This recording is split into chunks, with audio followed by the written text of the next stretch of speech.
Hello, this is Brent. Hi, Brent. How are you? I was hoping that you could help me figure out how to launch the Zoom meetings so that I can participate in the support group meetings that we have each Wednesday.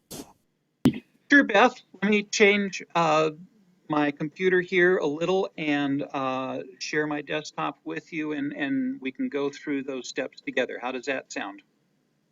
That sounds wonderful, Brent. Thank you so much for doing that. I'm excited. Okay. I wanted to share the email that I received from Lindsay and was wondering if you could help me to launch the Zoom meeting so I could participate from the email that I received from Lindsay. Sure. Okay, so some things about this email. This is for our weekly group, and there's a link here to click on to actually start the meeting. This includes the encrypted password in it, so unless you're joining from a phone, you shouldn't need the password that is so cleverly concealed here. If for whatever reason your computer doesn't automatically download the software, you can hit this link, and I'll do that right now. And this will allow you to download Zoom client for meetings, and that's for a PC. Now, in other videos, we'll cover it for doing the mobile apps like the Apple Store for your iPads and iPhones, and then your Android in Google Play. But we'll cover that someplace else. So we can download that here, and it will automatically give you the latest software. And as this is updated, when you do the link like this to start, it will also check and make sure you're using the latest software. So that's really cool. So we'll go ahead and launch this and enter the Zoom. Ready? Yeah. Okay. Okay, and then we get this that says Open Zoom Meetings, and we want to say Open, because that's what then will launch the software so that it will play on our computers. Now, you can check this so that you don't have to go through this particular screen all the time, and it'll make that association for you directly. So here we go to Zoom Meeting, or not. It is going to ask me join with the computer audio, and I do want to do that. Hey, Beth, here we are. We just joined the Zoom, and there's already other people here. So here we are. Isn't that exciting? That's very exciting. It's good to see so many people. Okay, now sometimes people can't hear us, and sometimes people can't see us. And so, and you'll notice that the buttons along the bottom of my screen have all disappeared. And people say, go to your lower left corner of the screen, and it's not there. So if I just move my mouse like this, then all of these little buttons appear again. And I can mute myself, which is good to do when yes, because now I can't hear you talking. You've muted yourself. Oh, yeah. But generally, we like to stay on mute unless we're the ones doing the talking because of background noise and sometimes echoes and feedback. And if I need to step away for a minute for whatever reason, here's a way to stop my video. And then you see that I disappeared. Where did you go, Brent? Please come back. I don't know what I'm doing. Okay, and I'm back. And so that's how to do the muting on and off and video on and off.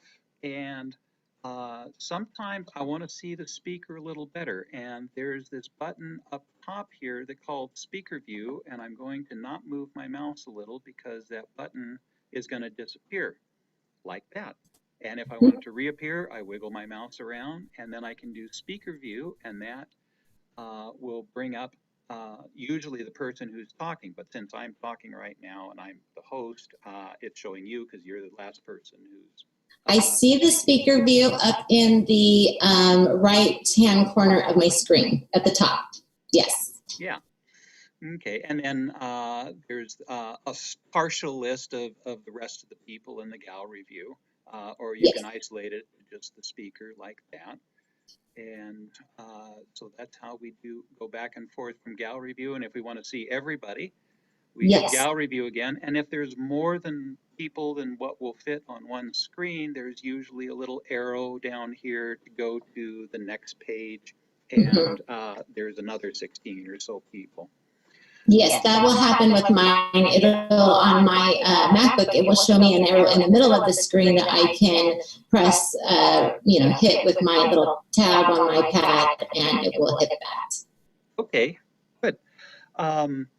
Let's see. Now chat. We want to make entries in the chat window because occasionally we'll have a guest speaker and they'll ask for questions. And so we'll make our buttons appear again at the bottom of the screen. And I this see that. little guy that says chat, you can see we've messed around here before we started taping. But we can send a chat to everyone. Yes. Which I usually like to do because I have lots to say and can't always say it when we're on things. Yeah. So it's nice to have the chat option. Yeah, or sometimes we send it just to host or hostess or someone else in the group, like hey, can I follow up with you on the phone after this Zoom meeting? And so I can privately send it to just a single person at a time. And yes, it's a great way to talk about each other behind our backs. No, just kidding. I wouldn't do that. And at the end of the meeting, before it's over, it's really important. You can press the icons down here and you can save the chat to your computer and yes. Tell it exactly where to go and where to be saved and save it on your hard drive. What's really nice about the little chat box too, Brent, that I noticed is that down at the bottom, if I don't have my chat window open, it does give me a little notification with 1 or 2 or 3 people who have left comments in the chat. So I will notice that I've gotten a notification that they're chatting. And that might be something, even if I have not chatted, that I would like to see or see the question or save it to my computer. Okay, so let's demonstrate that. I'm going to close my chat window right now. And I will send a chat to you. Mm-hmm. Look how good we are. And maybe I want to make mine a little more coherent, so. You mean like talking in complete sentences? Yes, more than I normally do, just in case. You never know. There we go. Okay, and I see a little display on my screen that says from Beth Wilbanks LaPlace to everyone. And there's one unread chat in there, so I can open the chat window, and there it is. All right, good stuff. Hey, Beth, I forgot the LACNETS website. Can you send me the link in the chat box, please? I sure can. Let me do that right now. And one of the nice things about doing it in the chat here is that I can actually go back to it later when I save it. So I've always got it. Good. There you go. There it is. Okay, and I'm going to click on this and magically it launches up right in my browser, just like that. Okay, I'm going to go back to my Zoom window, which is down here, and here we are together on to the next item. Perfect. Now, for you, this is what it looks like on a PC. Is there anything else? You mentioned one difference that we should be aware of on a Mac. On the Mac, the one thing that is different is that we don't use a mouse. We can use our finger to just use the iPad, the little scroll pad, and you can move your arrow around. And you use your arrow to go to your mute, to your stop video or start video. You can check out your participants and open that window. And what you can do when you open up your participant window, when you click on that, it will say invite, where you can invite friends, or mute me, or raise your hand. So if you're on mute and you want to say something during the conversation, you can just raise your hand in your participant box. Me, I raise my hand sometimes in the video, like, I have something to say. But raising your hand in the chat box is always the best way to go, because then the moderator will know that you have something you'd like to contribute. Can you demonstrate that, since I'm acting as the host, and we'll see what that looks like? Okay, so I'm going to hit my participants, and then I am going to raise my hand. So when you open up the participant box, it shows a little blue icon of me raising my hand. Yeah, and I see that, and I instantly get, even though that box isn't open right now, it says that you raised your hand. And if I do the, and it'll show on my window as well a little blue icon on this side on the left corner that I've raised my hand. Yeah, and I see so that's one thing it does on the MacBook as well. Okay, good. And I can acknowledge that, and then when we get to you, I can lower the hand and ask the question. And now it is let you ask the question. No more hand for me. Okay.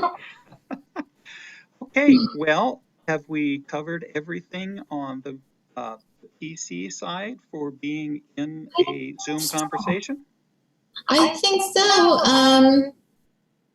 I don't think that we also have on, we can cover the reactions, which is another little icon that you might see on your MacBook, and I'm sure do you have that on your PC as well? I'm showing it on the PC, and I can either do a thumbs up or I can clap, and the little icon shows up in my picture so we know who's clapping, and that's the sound of one hand clapping right there.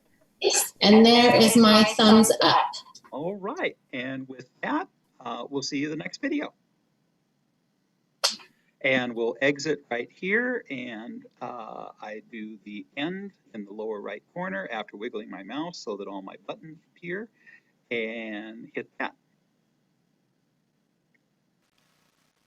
And if you still have questions, go back to the original Zoom link email, and if you scroll to the bottom, you'll see this statement, and I just wanted to remind you that if you have questions or need technical support, please reply back to this email. And that is all.